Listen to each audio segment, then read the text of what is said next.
This is CBC Here and Now.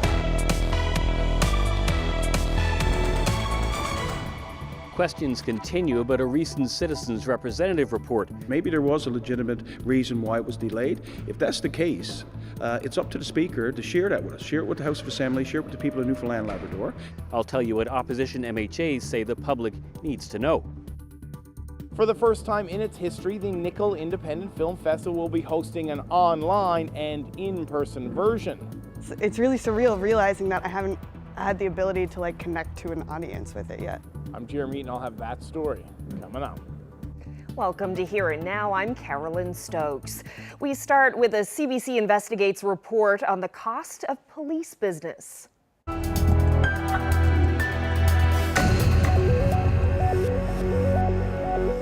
Accused murderer Sheldon Hibbs was picked up in Calgary 3 months ago on a Canada-wide warrant.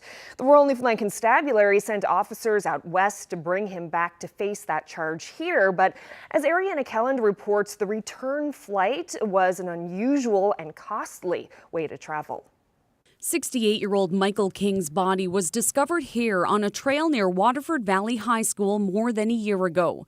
Police believe this man killed him. A warrant was issued for Sheldon Hibbs in February, and the next month the RNC announced that Hibbs had been arrested by the Calgary Police Service. CBC News obtained these internal emails through access to information. They illustrate a behind-the-scenes scramble as police tried to return Hibbs to Newfoundland. The RNC sent 2 officers to Calgary to bring Hibbs back, but unlike other inmate transfers, the police were unable to get Hibbs on a commercial flight. That's because the RNC says Hibbs was banned from commercial travel after an incident during an attempt at getting him back home. They would not provide any more details. The RCMP, however, told CBC News that Hibbs was unruly. At one point, the RNC had even considered paying for a WestJet Boeing 737 at a cost of over $130,000. WestJet wrote to the RNC it would be extremely expensive and recommended contacting the RCMP. That police force has a plane for this exact purpose. An RCMP spokesperson confirmed for CBC News that the RNC had asked them to transfer Hibbs, but said it would have taken a lot of time and effort, and it wasn't clear if they could return Hibbs to the province in time. So why the rush at a cost to taxpayers? The RNC was worried it would breach Hibbs' charter rights. The Calgary Police Service arrested Hibbs, but the RNC says it had to be the ones to execute the warrant, and that the law gives 6 days for an accused to be brought back. Ultimately, officials picked Evis Air to do the charter at a cost of over $91,000. This whole scenario is unusual, according to criminology professor and former police officer Michael Arntfield. Well, I can't speak to the budget of the RNC or how it disperses its funds normally. But I can tell you an expenditure like this with a municipal police service would be sharply scrutinized. The RNC says it was able to return Hibbs back to the province in time. Meanwhile, his case will be called in court next week, where Hibbs is expected to enter a plea to second-degree murder. Ariana Kelland, CBC News, St. John's. Well, returning now to a story we brought you last night from Mount Moriah on the west coast of the island. Lawyers are crying foul after RCMP officers entered a family home in the early morning hours in search, they say, of a missing girl. The family says police entered the home without warning. Here and Now's Troy Turner has this update. Two independent lawyers say police acted out of line when they entered the family home of Courtney Pike and Andrew Dunphy after 5 o'clock Sunday morning. The couple say they awoke to find 2 RCMP officers standing in their hallway. It appears that they failed to meet the reasonable, probable grounds standard. And to be honest, in this case, it appears the police were trespassers. In my opinion, they should have known better. They are responsible for enforcing the law, and clear guidance has existed for years about the scope of their powers to enter homes without a warrant. Police say they announced themselves, spent time ringing the doorbell, knocking, and calling out to the homeowners before entering. But Courtney Pike and her family say that never happened. The RCMP also woke up and questioned an 11-year-old girl, Pike's daughter, who was asleep downstairs, before alerting her sleeping parents they were there. Police say they were looking for a missing teenager. There is no reason for the police officers in the middle of the night to be entering into a small child's room and questioning them about, a 17-year-old who apparently was located even before they went into the house. What possible information could this small child have about that incident? Why did the police think that child did have information? Those are the questions that the police need to answer. The family says they don't know the missing girl. She was never there. And this weekend's incident with police has left them all feeling shaken. Entering a home through an unlocked door is obviously just a potentially very dangerous situation, not just for the homeowners, but the police as well. CBC questioned the RCMP again today about this incident. In a written statement, the force said it was contacted directly by the complainant, a caregiver of the missing teen. Police look at the totality of the circumstances and information provided. As for the officer's decision to enter an 11-year-old's bedroom at night and question her without her parents' knowledge, RCMP say permission is not required when police are in the lawful execution of their duties. The RCMP say they have yet to receive a complaint from this incident. Troy Turner, CBC News, Mount Moriah.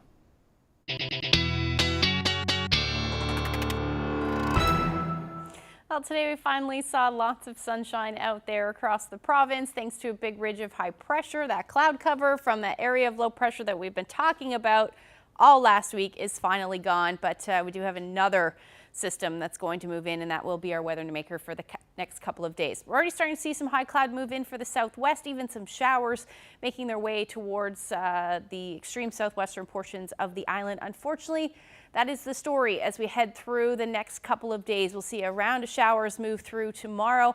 And then as we get into tomorrow night and Friday, this is when some of the heavier showers are going to move in. Some areas, particularly along the southern areas of the island, we'll see some pretty significant rainfall with this one. Environment Canada has issued a special weather statement for the Thursday night through Saturday morning time frame. I'll tell you how much rain to expect when I come back. Thanks, Ashley. Well, 3 people have died due to COVID-19 in Newfoundland and Labrador in the past week, including the province's first death of someone younger than 20. All of those deaths occurred in the Eastern Health region. A person in their 40s and a person in their 60s have also died. No other information is known about the person under the age of 20. 5 people are in hospital due to the coronavirus. That's the same as last Wednesday's update, and 2 of those people remain in critical care. Well, a 56-year-old man died in an accident on Peacekeepers Way in Conception Bay South yesterday afternoon. It happened just after 2 o'clock on the highway between Fowler's Road and Minerals Road. The accident involved a sedan traveling eastbound and a westbound semi-trailer truck.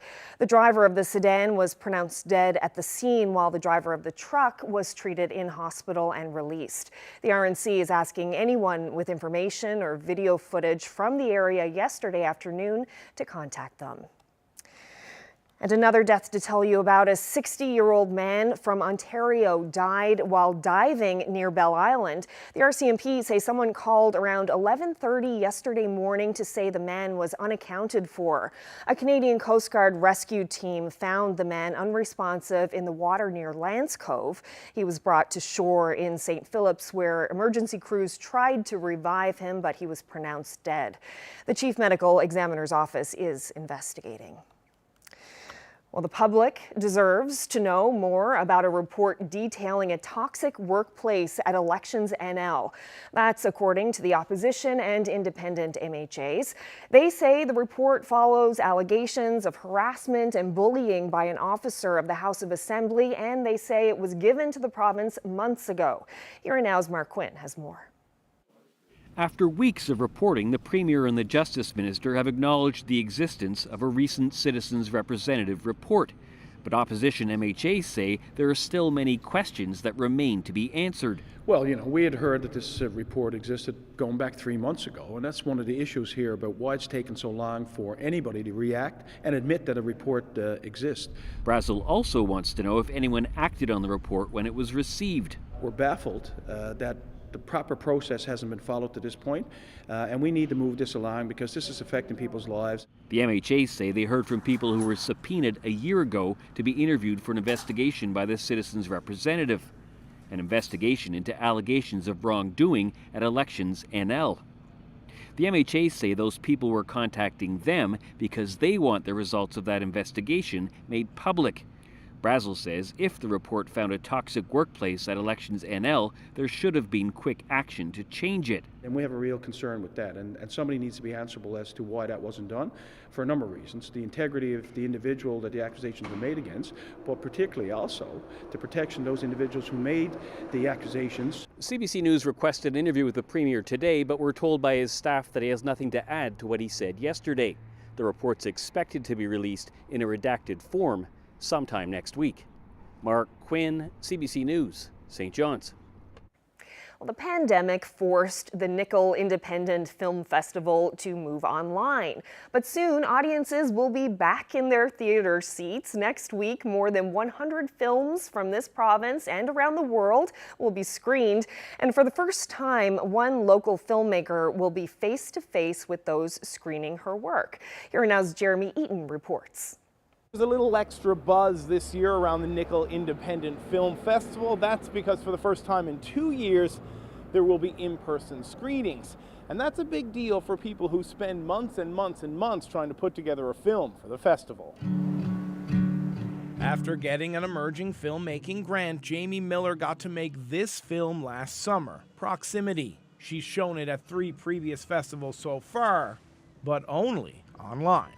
And it'll be the first time I get to show it with an in-person audience, which is amazing. It's really surreal realizing that I haven't had the ability to connect to an audience with it yet. Miller says she spent about 2 years working on the script, then another 10 months of development and preparations, and shot the entire thing in 2.5 days. On June 15th, she'll finally show it off to a live audience. So it's terrifying, but I kind of love that. I love talking to the crowd about what I'm trying to do and all the people who collaborated on making it. I think the thing that makes it easier is that it's a community thing, filmmaking. So there's a lot of people I can celebrate instead of just focusing on me. Miller is getting this chance because the Nickel is trying something new this year. For the first time ever, the Nickel Independent Film Festival is adopting a hybrid model. So we're going to continue the online screenings that we've been doing the last couple of years because of the pandemic, but we're reintroducing in-person screenings here at the LSPU Hall, which we are so excited about. Rather than ditch the online aspect altogether, the Nickel wants to keep it as an option, as a way to grow the festival. We really appreciate the way that we can build an audience outside of St. John's that way. But of course, there's nothing quite like the magic of sitting in a theater with people watching a film. And it's not just movies, there are lots of workshops as well to give people a chance to learn more about making films. A 48-hour sci-fi fantasy challenge, script readings from a previous challenge, and film school in a day on the last day of the festival. So important to have a festival like this for my career, just pushing out my directing work, because it's really community based. I mean, filmmaking is a community art form, and knowing that there's people who are rooting for you and that support system is essential to get your work further out into the world. The Nickel kicks off on Monday and runs until June 19th. Jeremy Eaton, CBC News, St. John's. Well, now to some sports news. The slow start to the Newfoundland Growlers basketball season continues, with the team dropping its 3rd game in a row, this time to the Scarborough Shooting Stars. Any of them from Ontario. Oh, nice spin move. And that Shaquille Keith. That is where Well, despite a 36-point performance from Shaquille Keith and another 18 points from Brandon Sampson, the Newfoundland Growlers were unable to keep up with the Shooting Stars. Playing in front of Canadian rapper Drake, Scarborough took an early lead against the Growlers and never looked back. The Shooting Stars got 38 points from Jalen Harris on their way to 99-81, a win. The loss leaves Newfoundland winless in their first ever season with a record of 0-3. The Growlers continue their Ontario tour but hope to bounce back on Friday with a game against the Niagara River Lions. I'll take a look at this 5-day forecast. Temperatures in the 20s for parts of the central region. Other areas are going to see those warm temperatures. Unfortunately wet, though. I'll get into the full details coming up. I mean, we wear our masks all the time, but I could see how things could get worse, you know. Steering clear of COVID aboard one of the world's largest cruise ships. We take you to Halifax Harbor after Ashley's weather.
a nice day out there today with all the sunshine, a bit of a nip in the air, with a little bit chilly, but overall quite a nice day in our neck of the woods. Yeah, if you were in the shade, it was significantly cooler than if you were sitting in the bright sunshine today. Yeah. So what kind of forecast do you have? Is it a good one? Good, nice weather coming? Well, it's not a bad day. Well, through the day tomorrow, we're going to see some increasing cloud, but I have to show you something first. We normally start the weather with, the forecast, obviously, but I had to share this photo with you guys today. Take a look at this. This is little Joey. It's a little kitten watching the weather. Apparently, he jumps up when I'm on the screen. And just watches you. Just watches me. So he likes the forecast, apparently. Joey's going to need glasses being that close to the screen. He definitely will. But thank you so much for sharing that photo with us. This is in Glovertown the last couple of days. So I continue watching the forecast because you're really going to like it, especially over the next couple of days as far as the temperatures go. We rebounded quite nicely from our morning lows. This is where we sat overnight. 0 degrees in St. John's, -1 in Gander, -5 in Badger. That was the cold spot overnight last night, and then the temperatures across Labrador anywhere from -1 to about 2 degrees through the overnight. So we're still looking at the risk of frost one more time all along the northeast coast, with those temperatures overnight dipping into the potentially 0 or minus single digits for those areas. But the temperatures for the rest of the province, by the time we get into even Friday night, or Thursday night rather, we're going to say goodbye to that risk of frost, at least for the next couple of days. So after our morning lows, we definitely rebounded quite nicely today. 12 degrees in St. John's was the afternoon high, 16 in Terra Nova, 22 in Badger today, and tying that was Churchill Falls at 22 degrees today. A lot cooler though in that onshore flow for Twillingate as well as Bonavista. But like I said, we do have some nice air continuing through the weekend. So nice ridge of high pressure in place today. That's what was responsible for all of that sunshine. We do have a bit of fog down on the southern areas of the Burin Peninsula as well as the Avalon. As we head through the overnight tonight, that fog should move further inland. But the clouds have been on the increase all day today for Lab West, and then we do have some showers just making their way towards the southwest, and that will generally continue as we head through the evening hours tonight. You can see your temperatures right now anywhere around 12 to 13 degrees for the southwest, but still a beautiful evening in Badger at 21 degrees and 20 degrees in Happy Valley Goose Bay right now as well. So we will see those clouds on the increase right across the board. Showers will start to move in for Lab West, and likely going to see some showers through the overnight as well for the southwest. If not tonight, definitely by the early morning hours tomorrow morning. And temperatures much warmer than they have been the last couple of nights for you, especially in Port aux Basques. 9 degrees overnight tonight. Cooler as you head towards central, even more as you head towards eastern Newfoundland. 4 degrees will be the overnight low. Winds generally light, but again, staying cool along the northeast coast. 2 degrees tonight for St. Anthony. Temperatures staying mild for you in Lab City as well, around 9 degrees, but your winds will be a bit brisk out of the southeast, between 30 to 50 kilometers per hour. So we'll see clouds tomorrow. That will be the story pretty much across the board, either increasing cloud towards coastal areas of Labrador, and then some showers will roll through as well. Not anticipating too much in the way of amounts, but we're still looking at that chance for sure.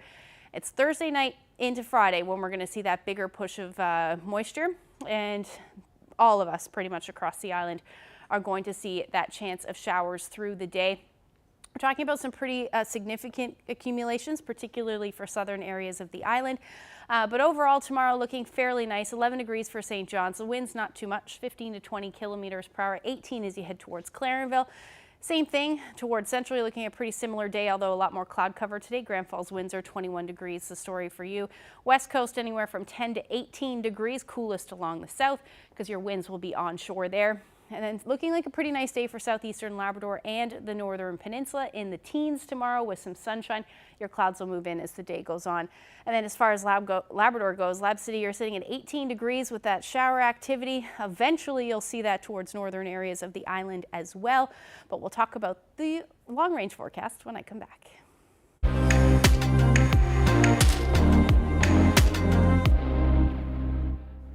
Well, one of the world's largest cruise ships sailed into Halifax Harbor yesterday, carrying more than 7,000 passengers and crew. The Oasis of the Seas is the fourth largest cruise ship on the planet, and for Halifax, it's a welcome sign of things to come. The CBC's Preston Mulligan reports. Longer than 3 football fields and weighs more than 250,000 tons, and it sailed into Halifax just after 7 a.m. After those on board made it through customs, they had to get moving. Not a lot of time. The whole thing's three and a half hour visit today. For some, it's just enough time to dip your toes into the Atlantic Ocean, but more than 3,000 of these passengers got on a bus today to head here to Peggy's Cove. We've been waiting on this trip for 3 years. We had to cancel it 3 years ago because of COVID, so we are so excited just to be able to be here. Speaking of COVID, everyone on board has to prove they're double vaxxed, but 7,000 people on one ship makes a few passengers nervous. One of the drawbacks, it's got a lot of things, but there's a lot of people, so a lot of crowds everywhere. What's that like? Not good. I mean, we wear our masks all the time, but it's, I could see how things could get worse, you know. Others are happy to try to put COVID behind them and enjoy the simple pleasures of cruising. It's got like a bionic bar. Bionic bar? Yep, so you type in what drink you want, and then obviously you've got like the robotic arm that makes your drinks for you. It's got the zip line, which we've both been on. The variety of things to do on a ship is, this is just a short 5-day cruise, and we won't be able to do everything there is to do on that ship in time we're on it. Even with all of the excursions out of the city, those with shops and pubs downtown say they do pretty good. A lot of people that will go on the bus tours, and they'll head out, hit the hot spots and make their way back. So we'll typically see them when they get back, because they have enough time before the ship actually departs to kind of come out here and have a beer, have a few samples, that kind of thing. The Oasis of the Seas is one of 150 cruise ships that'll visit Halifax this season, most of them coming later in the summer and fall. Preston Mulligan, CBC News, Halifax.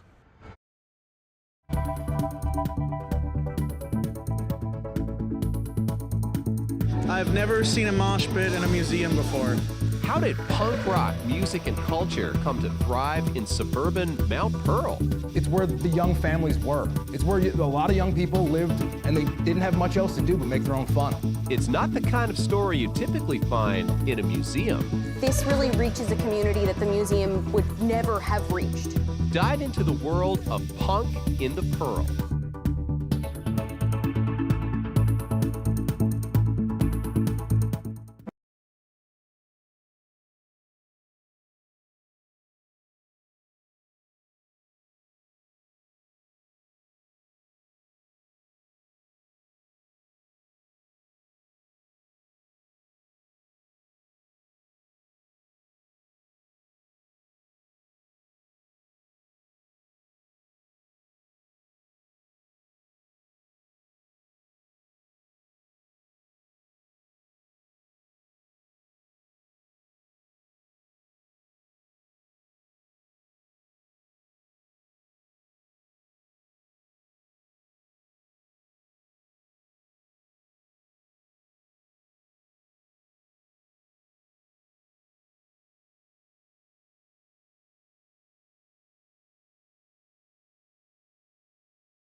how did quiet suburban Mount Pearl become a hotbed of punk rock music and culture? Well, it's a story told with posters, pictures, tapes, and CDs in a new exhibit at Admiralty House Communications Museum. Here now, Zach Gowdy produced this feature we're calling Punk in the Pearl. I've never seen a mosh pit in a museum before. If you come out and say, okay, I think punk rock music is one of Mount Pearl's biggest contributions to Newfoundland art and culture, it sounds ridiculous. Also, Mount Pearl, there wasn't a whole lot to do. Like downtown Mount Pearl, Commonwealth Avenue, like where do you go? What do you do? I really think it's just the suburban nature of Mount Pearl. You could be louder in Mount Pearl. It'll always be relevant. It's just broke new ground.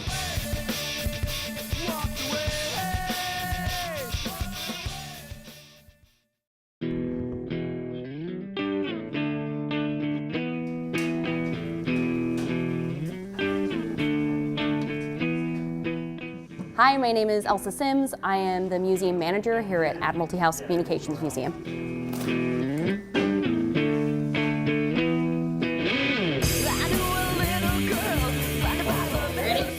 So this summer we're doing something very exciting, something really different. We're doing an exhibit called Punk Rock Pearl.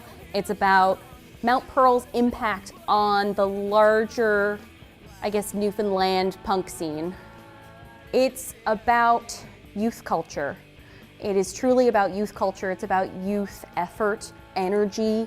Everything in this space was made by teenagers, more or less. I was so insecure, made me think I was a whore. You told me what to take, then to take no more. We have instruments, records, tapes, CDs, posters, shirts, handmade patches, handmade art, different things that sort of come into the DIY aspect of punk rock. It's not all just, music. Wow. We have photos, video, lots of stuff.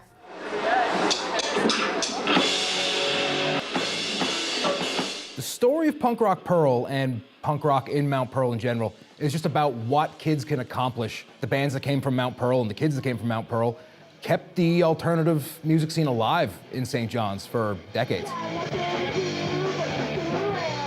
Hi, my name is Chris Hamlin. I run a social media page and a blog called Secret East, and I partnered with the Admiralty House on the Punk Rock Pearl blog series, which is the basis for this exhibit. Throughout all the research, the one thing I started to realize is that it is really special that Mount Pearl has fed into the scene in St. John's so much, and Newfoundland in general. But a really big thing about it is it's actually the story of punk rock everywhere. If you look at the scenes, the major scenes, whether it be Toronto or you look at London or New York, these punk rock scenes started in the late 70s, usually in colleges or universities or in bars. But within a few years, when the music spread to the suburbs, it was all the surrounding smaller cities and towns and suburbs where the kids started playing the music, and that's really what made punk rock what it was and what made it thrive in the 80s and 90s and onward. And Mount Pearl is just a really good example of that. It's where the young families were, especially in the 80s, 90s, 2000s. It's where a lot of young people lived in really close proximity, and they didn't have much else to do but make their own fun.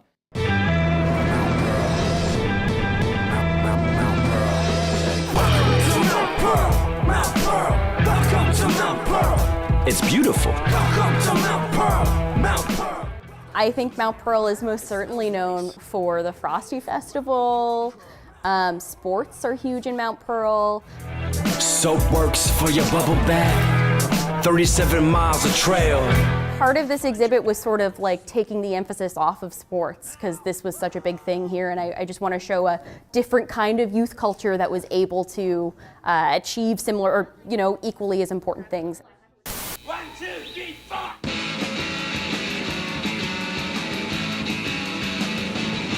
Get the rods out. The party's breaking out. Well, so it starts in the late 70s with The Reaction.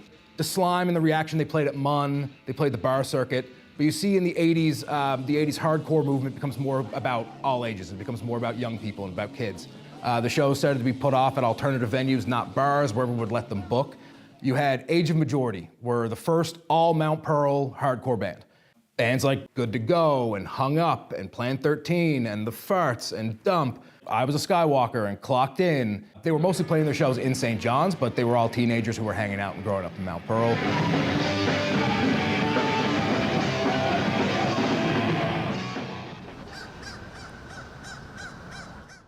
This was a hub. Riverdale Tennis Club. There's countless shows that I've seen here that they were unreal and super fun. How did a tennis club in St. John's become a big venue for punk bands from Mount Pearl? I have no idea, but I remember being floored hearing about it. They let people rent the place. It was a place to have all ages shows. Like, then bar shows weren't as big of a thing because everybody was young teenagers playing, so we needed somewhere that everybody could play. And I guess they let us do it, and we kept doing it. You know, punk for me, you know, what drew me to it was, I guess, what they spoke about, like what the band spoke about in their lyrics, and you know how they conveyed their message. It was always, it was a weird family. It was kind of a grungy, sweaty family, but we related to each other on that level. The music was definitely the first thing I was drawn to, and obviously some of the anti-establishment ideas. Being an angsty teenager, that was all very, very appealing. As a young person, you're kind of taught to act a certain way and to fit into a certain mold, and punk rock was tangent to that. It was critical thinking, it was thinking outside the box, it was questioning things and finding like-minded people like that. It was a really cool scene. Do you still feel that way? Do you still feel like a punk at heart? At heart, yeah. Well, I definitely feel like one when I'm bombing around in my Civic with the windows down, blasting punk rock, when the old lady next to me gives me a dirty look, but you know, it's a bit more respect to it now. I tend to turn it down at a red light. Some people now, as they're adults and they've grown up and they have jobs and whatever else, a lot of people just don't think what they did was important. And in some cases, it might have been something that like they were kind of embarrassed about. Like, oh, I played in this like sloppy band who wrote songs that I may not stand by now. I was a kid. But when they see it kind of in the broader picture, they're like, actually, I did something pretty cool. Or I was part of something that was kind of important. Doing just like history exhibits over and over and over is fun and important for sure, but I think that it's really important to make people be able to see themselves in the space. So this really reaches a community that the museum would never have reached.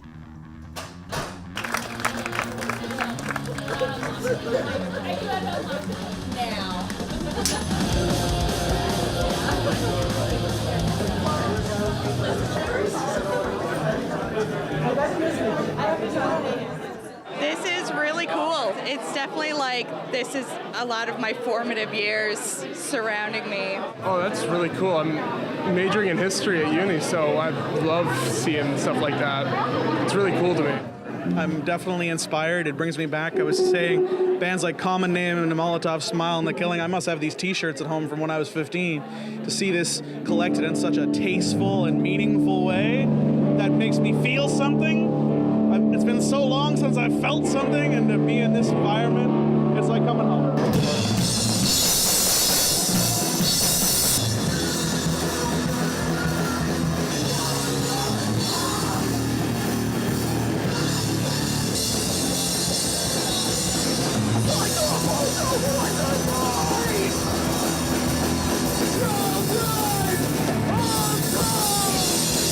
I just hope young people see this exhibit and just see what a bunch of kids created and feel inspired to do something for themselves. I hope it validates everything that they did as kids, and it's really cool to see a lot of young people here as well. I think my final thought is that Mount Pearl rules.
Well, the company that operates Sobeys and Lawtons is making a big change to its rewards program. Parent company Empire is dropping air miles and entering into an agreement with Cineplex and Scotiabank. All three are now co-owners of the Scene Plus program, and that means beginning in August, shoppers will be able to gain points that can be redeemed at Cineplex theaters across the country. Here's what some Halifax shoppers had to say about the change today. Terrible idea. Why do you say that? Because I like air miles. Sobeys, I like air miles. I use it a lot. I really shop at Sobeys because of the air miles. If the air miles isn't at Sobeys anymore, well, there's no incentive for me to shop there. I'm disappointed. I don't go to the movies very often, especially lately, and I get $10 every once in a while. I'm always happy to have it. It's too bad. Well, a group of young ocean ambassadors from all over Atlantic Canada are in Nova Scotia this week. The team of 18 is currently in the middle of a 10-day learning journey where they're being exposed to Indigenous and conservation knowledge regarding our oceans, rivers, and streams. The CBC's Paul Palmeter has that story. It's not every day you get to try something new like electrofishing, but the members of the Ocean Bridge program are getting to do this for a reason. Yeah, let's go. Nice. Yeah! As the young ocean ambassadors catch eels and small fish from LeBreau Creek, they are learning valuable lessons. This is part of a 10-day remote learning journey for our Ocean Bridge ambassadors, where we engage with different organizations across Nova Scotia in some of the work that they're doing. These electronic backpacks send out a low-voltage electrical current into the water. It temporarily shocks fish and eels and stuns them so they can easily be caught and then placed into neutralized water. The work was being done in a tributary of the Avon River. It's a project overseen by the Mi'kmaq Conservation Group. Give them a rundown of kind of what we do in the field on a day-to-day basis. I give them kind of some hands-on experience into that field, so kind of what we do and why. It didn't take long to catch several fish and eels. Their measurements were taken and the young ocean ambassadors were able to photograph the species, take notes, and in some cases try and hold on to them. I guess so. Holding a slippery eel can be tricky. All of the eels and fish were safely released back into the creek. The ambassadors also learned techniques that will help them survey waterways. A lot of it was actually estimating, which I thought was interesting. They took into account things like flooding, other things that you don't see day to day. And there was a lot about fish protection and their habitats.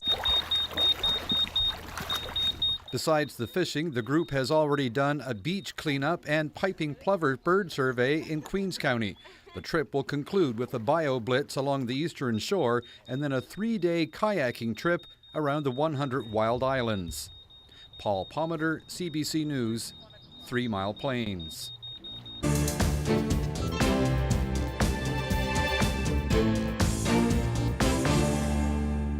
Ottawa has named a person to work as a go-between for Indigenous communities and Ottawa. Kimberly Murray is the former executive director of the Truth and Reconciliation Commission. She will act on behalf of communities dealing with the discovery of unmarked graves at former residential school sites. I look forward to meeting with you, coming to your communities, and hearing from leadership and survivors about the challenges communities continue to face in their tireless efforts of recovery, repatriation, protection, and commemoration. I am ready to hear about the unique barriers your communities have had and continue to have while doing this sacred work. A key part of Murray's work will be recommending ways to strengthen federal laws and practices to preserve and protect burial sites. Murray says she will also work to dismantle colonial laws that obstruct Indigenous efforts to commemorate those who were victims of the residential school system. A U.S. congressional committee heard heartbreaking testimony today in Washington from survivors and families of victims of mass shootings in Uvalde, Texas and Buffalo. That comes as a group of Democratic and Republican senators tries to find an agreement on a gun safety package. Reporter Kate Fisher has the latest from Washington. Victims have been at the center of the congressional hearing on America's gun violence epidemic. 11-year-old Mia Cerillo witnessed the murder of 19 of her classmates and 2 of her teachers in a shooting at her elementary school last month in Uvalde, Texas. When I went to the barracks, he shot my friend that was next to me, and I thought he was going to come back to the room, so I grabbed the blood and I put it all over me, and I grabbed my teacher's phone and called 911. Felix and Kimberly Rubio's 10-year-old daughter, Lexi, was killed in the shooting. That morning, her parents had watched her receive a Good Citizen Award and be recognised as an A student at the school's awards ceremony. To celebrate, we promised to get her ice cream that evening. I told her we loved her and we would pick her up after school. I can still see her walking with us toward the exit. I left my daughter at that school, and that decision will haunt me for the rest of my life. She and her husband Felix demanded action from lawmakers on gun control. Somewhere out there, there's a mom listening to our testimony, thinking I can't even imagine their pain, not knowing that our reality will one day be hers, unless we act now. But progress is slow and unlikely. In the deeply divided Senate, a bipartisan group of lawmakers is working to find some common ground. They say they hope to reach a consensus by the end of the week, but even if they do, any new legislation is likely to be limited in scope. Kate Fisher for CBC News in Washington.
We'll get to the weather in just a moment, but first, walking is great exercise, which is why a group called the Beachville Walkettes in Nova Scotia do it. But as Colleen Jones found out, it's also a great way to help build a happy and healthy community one step at a time. You got your balloons? Say yay! I'm out with the Beachville Walkettes. Age is not a barrier here. 7-month-old Wisdom's taking it all in. Youngest walker here. Yeah. From the babies to the old guys. Ozzy Wise falls in that category. 88 years old. He's always on the go. Very important. Yeah, it is to life. Very important. That's great. We enjoy it. No Fitbits here counting steps. They're old school. We just go by laps because we just count the laps per season. The Beachville Walkettes was started by this woman. Meet Paula Blackmore. Now we can come together and get our season started. Worried about the social isolation that was happening during the COVID lockdowns, she inspired them all to get moving. We've been kind of just living through the window. So you're looking outside and seeing, individuals passing by, but just not being able to get together. And this is a very family-friendly and neighborly community, so we're so used to connecting and coming together, and that was missing. That was really lost. In addition to the young kids out walking, there are 4 seniors in their 80s here, including Paula's 82-year-old mother, Martha. Then there's 84-year-old Charles Henry Wright. How long have I been walking with the group? Since they started. Conversations are about everything. Who's going to win the NBA Finals? Yeah, we'll Boston? see what happens. No, Golden State. Sorry about that. And if you don't come out for your nightly walk, Paula comes to you. Meet the seniors at home, and we collect them, and they come and join us. Aging in place might be a public health goal, but this group is living it and doing it on their own. Exercise plus social connection and checking in on neighbors, it's a pretty good recipe for aging in place. A sense of pride as well, when the young people invest in them and talk to them and recognize and appreciate all that they've done. And when you hear that on a regular basis, it gives buoyancy to their life. And so it's what I've done, it's worth it, and someone acknowledges, and everyone needs a pat on the back, right? And who doesn't want to listen to Ozzy's jokes? Oh, exactly. Ozzy's jokes? Well, that's part of the walk. Why can't a bicycle stand on its own? Why can't a bicycle? The answer? Because it's too tired. No one here is too tired. They keep walking, chatting, and laughing with every step. Colleen Jones, CBC News, Beachville. We can sit down.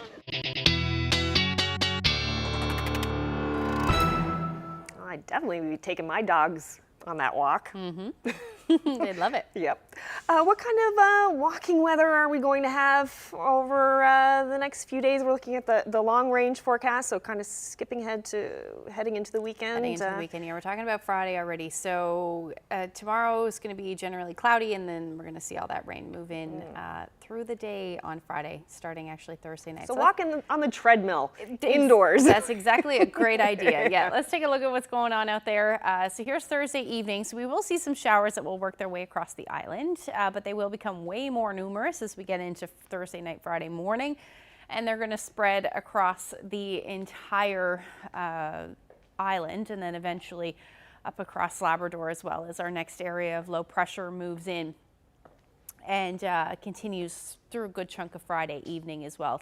Does look like the most of the rain will fall along the southern areas of the island from Port aux Basques through to the southern Avalon. We're looking at some areas seeing somewhere between 30 to even 50 millimeters of rain as we head through Saturday morning. But here's your temperatures. So they're going to be in the teens for most areas, 14 degrees for St. John's. All along the south coast, you're looking at that as well. And then Port aux Basques around 11 degrees through the day. Up across the Big Land, your temperatures will hover anywhere from 12 to 17 degrees, a little cooler in Nain, but you're actually going to see the sunshine for a little while longer as well. It'll take a little while for those showers to get there. All of Friday evening into Saturday morning will be fairly wet. Good news is, though, as we get into Saturday afternoon, we should see some clearing in behind that cold front, but the showers will continue up across the Big Land as we look at those temperatures.